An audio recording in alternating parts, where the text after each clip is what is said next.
There was a shoe in the mailbox. Just one. A red heel. The kind my wife only wore on vacations or when she wanted to make someone jealous. I didn't even check the mail. I just stared at the heel sticking out of the slot like a warning flag. I stood there, in the October drizzle, gripping the plastic grocery bag I'd brought with snacks for her quiet girls' night, feeling something squeeze behind my ribs. It was supposed to be a surprise. Not for her, for me. I told her I was working the late shift. Told her the manager called me in. Lied so I could spend the evening finishing up a side project in the garage. Around 9 p.m. I decided to drop by the house, bring her some chips, maybe say hi to her friends, then disappear before I became the awkward husband lingering in a room full of women talking about exes and crystals. But now I was frozen on the porch, staring at a woman's heel shoved into our mailbox like it had been hidden in a panic. I rang the bell. No answer. I knocked. Still nothing. Then I tried the handle. The door wasn't locked. That's when I knew. Not suspected, knew. I didn't call her name. I didn't storm in yelling. I just slipped inside and listened. There was music playing, something lo-fi and vibey, not the kind of playlist you'd expect from a wine-fueled gossip session with girlfriends. The living room was empty. A faint citrus scent in the air, new candle, not ours. There was an open bottle of champagne on the table, 2 flutes, one of them half drunk, with lipstick that didn't match my wife's usual shade. My hand started to shake. Not from anger, from how calm I still was. Then I heard it. Not moaning. Not talking. Not footsteps. Laughter. A man's. Low. Warm. Inside our bedroom. I stepped into the hallway and saw the trail. A black hoodie. A pair of men's jeans. A lace bra tossed carelessly onto a lamp. Then my dog ran past me from the guest room, leash still attached. They had locked the dog away. My eyes burned. She locked the dog away. I don't know how long I stood in that hallway. My legs were stiff, my hand still holding the grocery bag like I was delivering snacks to a birthday party instead of walking into what felt like the opening scene of a betrayal thriller. My eyes were locked on that bra slung lazily over the hallway lamp, like it lived here now, like it belonged. That was when my phone buzzed in my pocket. I pulled it out instinctively. A text. From her. Hope work isn't killing you. Miss you kiss mark. I just stared at it. My fingers hovered, ready to type something dumb like, all good, but then I saw the timestamp. It was sent 3 minutes ago. 3 minutes ago, and I could still hear that man's voice from the other side of the bedroom door. Laughing again. A kind of smug, relaxed laugh that made my stomach coil. I stepped backward into the guest room, closed the door silently behind me, and sat on the edge of the twin bed like I was in some kind of twisted timeout. I needed to think, not act, because everything in me wanted to walk up to that door, kick it in, and demand answers. But I already knew how that would go. Gaslighting, denial, maybe even crocodile tears. And then suddenly, I'd be the villain for snooping or not trusting her. No, I needed proof. Cold proof. The kind that made it impossible to lie. So I turned on the voice recorder on my phone, slid it under the crack of the guest room door, and waited. For 5 minutes, I heard only soft music and shifting movement. Then, finally, a voice. His. I still can't believe you convinced him to work tonight. My chest felt like it was being compressed by a vice. Then her voice. I told you, Lau. He's so passive. He believes whatever I say. I froze. My heartbeat thudded in my throat. I knew that tone, her sarcastic voice. It's the one she used when she was mocking people. I just never knew I'd hear her use it on me. Lal chuckled. You ever feel guilty? There was a pause. Then she said, honestly, no. He's comfortable, not exciting. We were roommates before we were lovers. You though? You remind me I'm still alive. I felt something inside me crack. Not dramatically, quietly. Like a seam splitting in a favorite jacket you've worn too long. I stood up. I couldn't stay in that room anymore. I couldn't listen to another second of them pretending I was some harmless background character in my own life. But just as I grabbed the recorder and opened the guest room door, something else happened. Something that made everything worse. They went silent. Not, we're done talking, silent. Tense, careful silent. Then I heard fast shuffling and the unmistakable sound of the bedroom door unlocking. That's when I realized something horrifying. They heard me. I backed away from the door like it was alive. My pulse was hammering in my ears so loudly I almost didn't hear the creak of floorboards from the other side of the hallway. I slipped into the shadows between the guest room and the laundry alcove, holding my breath, heart racing like it was trying to escape my chest. Then the bedroom door opened. Soft footsteps. Hesitant. But it wasn't Marlene. A man stepped out. Tall, athletic build, maybe early 30s. Short hair, denim shirt unbuttoned at the top, no shoes. He didn't look like some sleazy affair type. He looked comfortable. Like he belonged. Like he'd been here before. That somehow made it worse.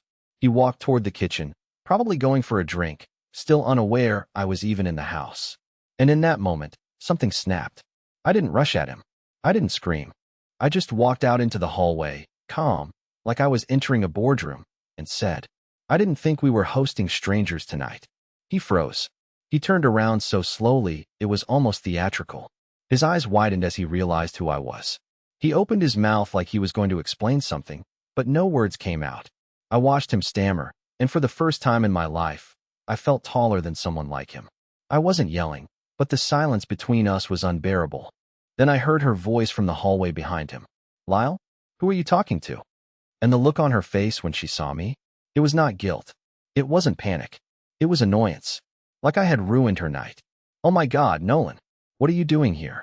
She said, arms folded like I was the one intruding. I live here, I said, blinking. What are you doing? She scoffed. You said you were working tonight. I lied, I said simply. Just like you did. Lyle took a step forward, then paused as if waiting for permission to speak. He looked at her, not me. Should I go? She didn't answer immediately. She just stared at me like I was a math problem she never wanted to solve. Then she rolled her eyes and waved a hand dismissively.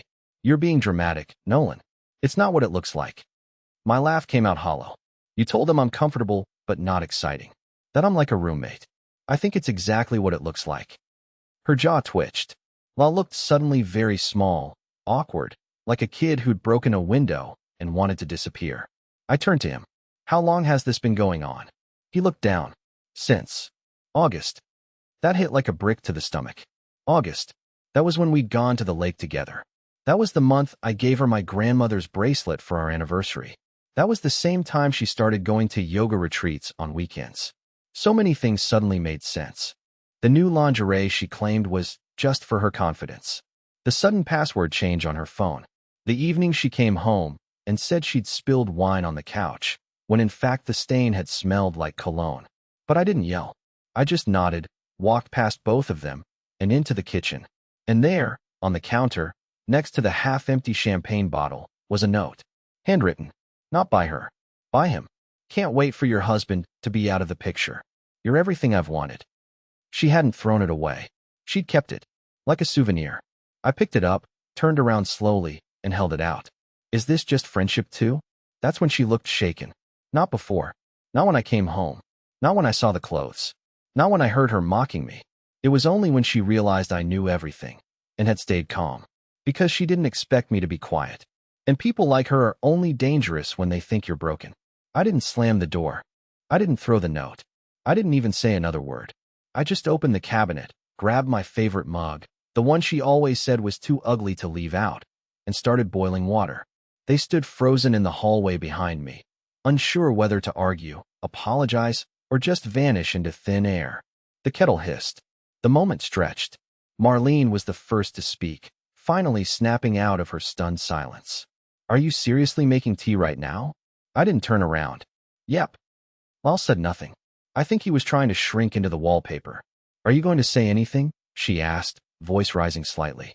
I stirred a spoonful of honey into the mug. Already did. She huffed. So what? Now you're going to play the silent treatment game? Real mature. The laugh that slipped out of me was low, bitter.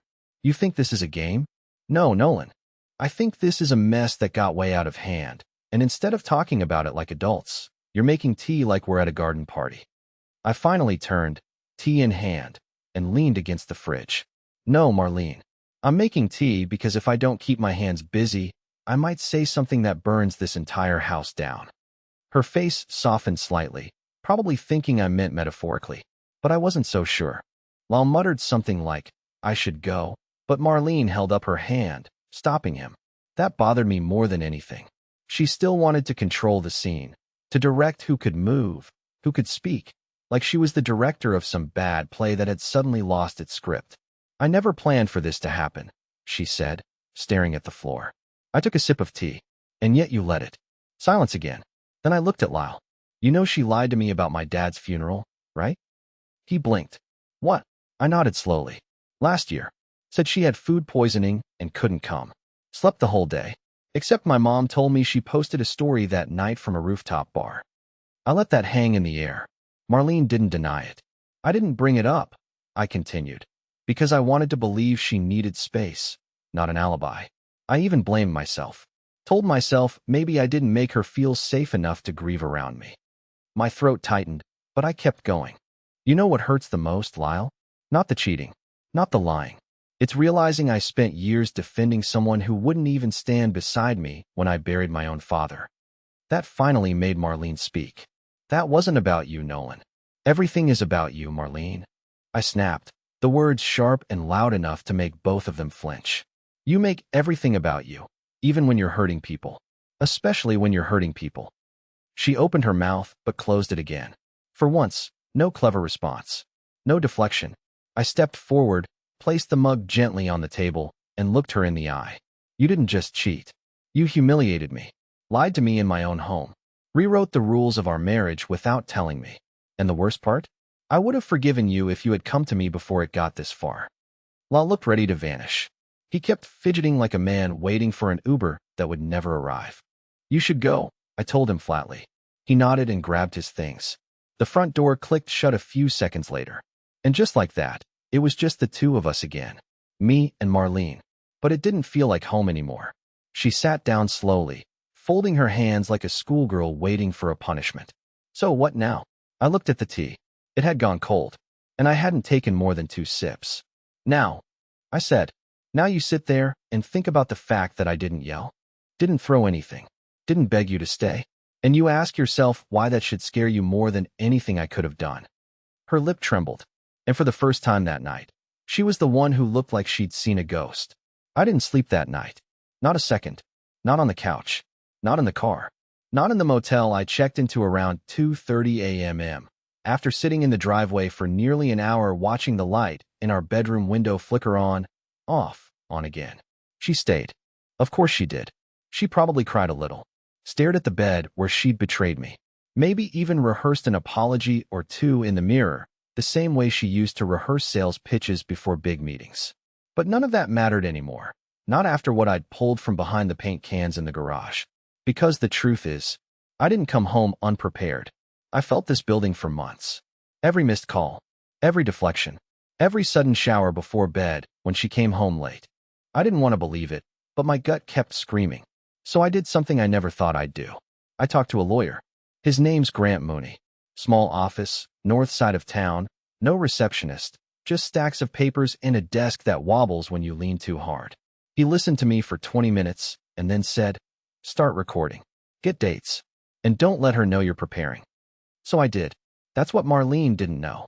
That little wooden box she thought held my guitar picks and random receipts. It held 2 flash drives, each loaded with audio files, screenshots, 1 video, and a full breakdown of our shared financial accounts, including the Venmo transactions she clearly thought I wouldn't see. Wine night with the girls, wine glass woman dancing, $120 sent to someone named Tanner. Hair appointment woman in steamy room, $200 to a hotel in a neighboring town. And my personal favorite, emergency dental, $300 withdrawn from our joint account. Same night, she came home smelling like cinnamon cologne and wearing a hoodie that wasn't hers. The night after I caught her, while she was still asleep, I returned to the house. Quietly, I slipped in through the garage like a shadow, retrieved the envelope from behind the paint cans, the one I'd prepped 2 weeks ago, and left again before sunrise.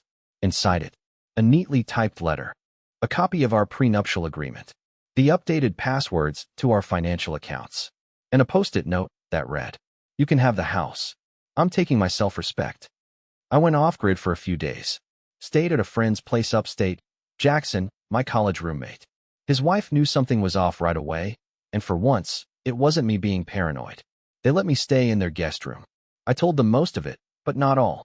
Some things were too raw to say out loud. Some pain sounds stupid when you try to explain it, like why her silence during certain dinners hurt more than the lies about where she was going.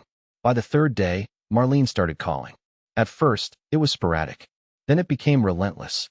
Voicemails, texts, even emails with subject lines like, "Please just talk to me. It's not what you think. We can fix this." Fix what? The timeline? The story? She didn't even know what part I'd figured out. And that's when I realized I had all the power now, because she had no idea what I knew. And the unknown is terrifying for someone like her. Someone who's always held control like a dagger behind their back, smiling while they twisted in your ribs. But the real turning point wasn't her panic. It was the certified envelope that arrived at Jackson's house on day 4. From her. Inside, divorce papers. Filed by her. I sat there staring at them for a full 10 minutes, trying to figure out what the move was. Was this some kind of reverse psychology game? A trick to guilt me into a conversation? Or was it panic? An attempt to get ahead of the narrative before I could? I called Grant. He chuckled and said, "Let her file.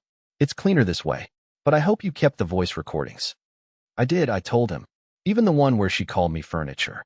He laughed harder. "Oh, she's not walking away with anything. You just became the main character in her nightmare."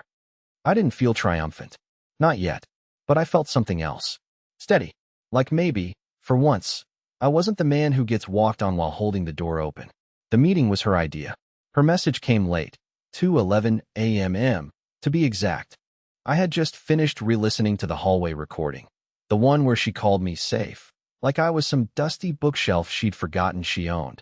And I was wide awake, staring at the ceiling fan in Jackson's guest room, thinking about all the things I still didn't understand.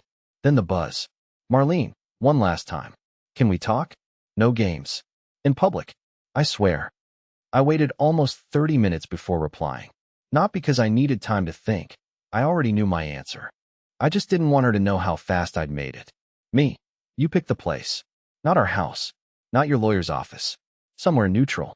And I'm recording everything." Her reply came in under a minute.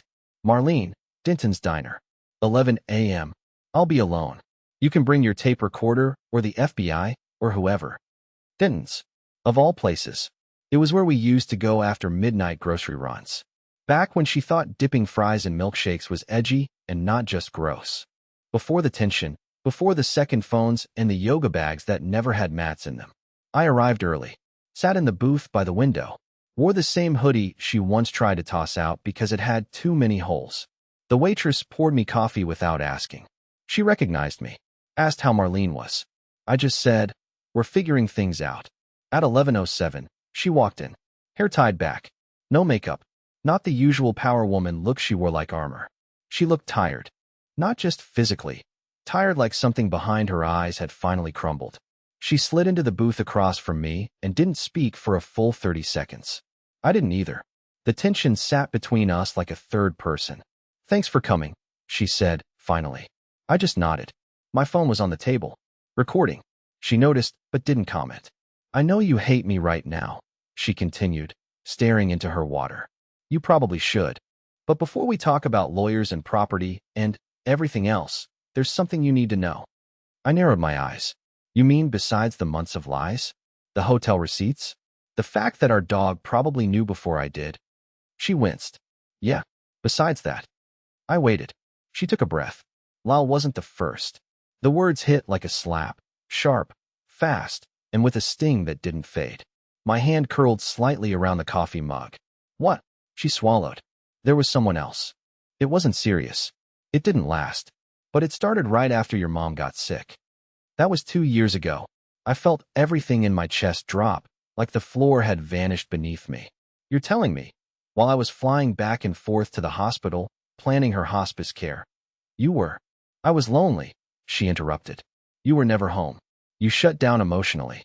I didn't know how to talk to you. And I made a stupid, selfish choice.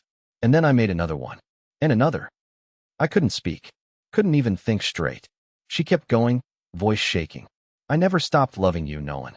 But I started believing you didn't love me anymore. And instead of asking you, I just let myself drift. And Lyle, that was different," she said, almost ashamed. "With him, it was about feeling powerful. In control. I felt invisible around you. With him, I felt seen. But it wasn't love." I leaned forward. "So what is this, Marlene? A confession? A final purge before the divorce? Or is this just you trying to win sympathy points so I don't burn everything down in court?" Her lips trembled. She reached into her purse, pulled out a small envelope, and slid it across the table. "What is it?" "Proof," she said, "of something I didn't want you to ever find out. But you deserve to know." I hesitated, then opened it. Inside were two things: a hospital intake form and a paternity test, both dated 1.5 years ago. I scanned them once, then again, and then my hands started to shake. The name listed under father was mine, but the child? A girl, born 7 months after I thought she'd miscarried. She never told me. She'd lied about everything, even that. "You had a baby," I whispered, "and you told me she was gone." Tears rolled silently down her cheeks. I was scared. I thought if I told you, you'd leave. I thought it would be easier to lie than watch you disappear. "I didn't disappear, Marlene," I said coldly. "You erased me." She reached across the table, but I pulled my hands back. "Where is she now?" I asked. "With my sister," she said softly. "She's safe. Her name's Lily." The room spun. My jaw clenched. There were no words for what I felt. Only one truth rising to the surface like oil and water. I wasn't just betrayed. I was robbed. I don't remember driving back from the diner. The roads passed in a blur, trees, signs, intersections, like the world had lost focus, and I was watching it through someone else's eyes. The envelope with the hospital record sat in the passenger seat, flapping slightly from the air vents, taunting me. I couldn't even look at it anymore. I already knew the contents by heart. I'd read them 5 times. Marlene had a daughter. My daughter. And she never told me. The lie about the miscarriage? That was the night I'd held her while she cried in the bathroom, sobbing over a toilet bowl and whispering that it just happened. I'd stayed up all night with her, rubbing her back, wiping her tears, promising her it wasn't her fault. I even took time off work to help her recover. But there had been no miscarriage. No loss. Just her choice. To erase me. To remove me from my own child's story like I was some character she didn't find useful anymore. I parked in a grocery store lot and stared at the dash for a long time. I wasn't angry. Not the kind of anger that makes you shout or punch walls. This was deeper, quieter, cold. And then, I picked up my phone and made the call I'd been thinking about for over a year, but never dared to make. It rang twice before she answered. "Hello, Val," I said, voice low. "It's Nolan." There was a pause. Then, "Are you okay?" Valerie is Marlene's sister. Younger by 2 years, but always acted older. Sharper. We were close once, back when Marlene and I were first dating. Then something happened between the sisters, something I was never told, and suddenly, Valerie was out of the picture. I always assumed it was some petty sibling rivalry. I was wrong. "I need to ask you something," I said. "And I need the truth." She exhaled. "Go ahead. Do you have a little girl staying with you? Lily?" Silence. Then a soft, "She told you." "She gave me the documents today," I said. "She told me Lily is mine." "She is," Valerie said, no hesitation. "I wanted to tell you months ago, but I was scared." She threatened to cut me off, to move the baby somewhere I'd never find her. "She said you'd never forgive her if you found out." "She was right," I said bitterly. "I didn't know how far she'd take it," Valerie whispered. "I thought she'd crack. But then you never asked, and I figured maybe you did know." "I didn't," I said. "Until today." There was a pause, then Valerie added, "Do you want to meet her?" I closed my eyes. I could feel the pressure in my chest building again. "Yes, but not yet. I need to get this right. I need to make sure it's done the right way." "Good," she said, "because I've been documenting everything. Messages, visits, drop-offs. I even have photos. I never trusted Marlene to do the right thing. Not with this." Something inside me shifted. For the first time in days, maybe weeks, I felt a crack of light. Not hope exactly, but direction. "I'm going to call my lawyer," I said. "You'll hear from someone on his team soon. Can you keep Lily with you until then?" "She's already asleep in my guest room," Valerie said. "She's happy here. Safe. And she doesn't know anything yet. Just that Auntie Val reads bedtime stories better than Mommy does." My throat tightened. "Thank you. For everything." "You should know something else," Valerie added. "Marlene never wanted to be a mother. She panicked the moment the test was positive. She told me once, 'This is a burden I didn't ask for.' Her words, not mine." I didn't answer. I didn't have to. We hung up shortly after, and I drove straight to Grant Mooney's office. He was in a meeting, but I waited. For 2 hours. When he finally called me in, I handed him the envelope, the new revelations, and told him everything. about the affair, the hidden child, the fake miscarriage, the forged narrative that stole a year of fatherhood from me. He read it all in silence. Then he looked up at me and said, "Okay, we're not just talking divorce anymore. We're talking parental fraud. She concealed a child, denied your rights, lied to the courts on medical documents. This isn't going to be a split. This is going to be scorched earth." I nodded. "Good. Are you ready for that?" I didn't hesitate. I'm ready for her to finally feel what it's like to lose something she can't talk her way out of. He leaned back. "Then it's time to go to war." And as I left the office, walking into the early evening haze, my phone buzzed again. A message from Marlene. "Can we talk again? Please. It's important. It's about Lily." I didn't reply. She had her chance. She played her game. Now it was mine. The courtroom wasn't loud. That surprised me. I had imagined it differently. Voices echoing off marble walls, lawyers tossing evidence around like grenades, Marlene turning pale as my attorney grilled her under oath. But real court isn't like television. It's quiet, precise, like surgery. She sat on the other side of the room, avoiding my eyes. She wore a gray blazer, too big on her shoulders, like she'd borrowed someone else's dignity. Her lawyer whispered things in her ear, but she barely responded. We weren't here for the divorce. That was already in motion. We were here for Lily. And I came prepared. Grant had done more than gather evidence. He brought documentation, timelines, even testimony from Valerie. We had screenshots, recordings, and medical records with my name missing from forms where it should have been written first. Forms where Marlene had written unknown in the father field. It was clear she had intentionally excluded me. But what truly sealed it wasn't legal. It was human. The judge turned to me and asked, "Why are you pursuing custody?" I stood up, hands steady, and said, "Because Lily deserves more than to be a secret. Because I want her to grow up knowing she wasn't a mistake. Because I may have missed the first year of her life, but I refuse to miss the rest." No dramatics, just truth. Marlene didn't object. Not once. She just sat there, staring into her folded hands, shoulders slumped like someone who finally realized the damage couldn't be rewritten. The court granted me joint legal custody and primary physical custody, with a slow visitation schedule for Marlene. Supervised at first. A review in 6 months. They cited emotional concealment and risk of destabilization. It wasn't revenge. It was justice. But it didn't feel like a win until the following weekend, when I knocked on Valerie's door, hands shaking for the first time in days, and finally met Lily. She had curly dark hair. My nose. Marlene's eyes. Valerie knelt beside her and said, "Lily, this is someone very special. His name is Nolan." She tilted her head, cautious. Then she smiled. No hesitation. Just smiled. It broke me. I crouched down slowly and whispered, "Hi, I'm your dad." She didn't answer. She just reached out and touched my beard, giggling. I didn't cry.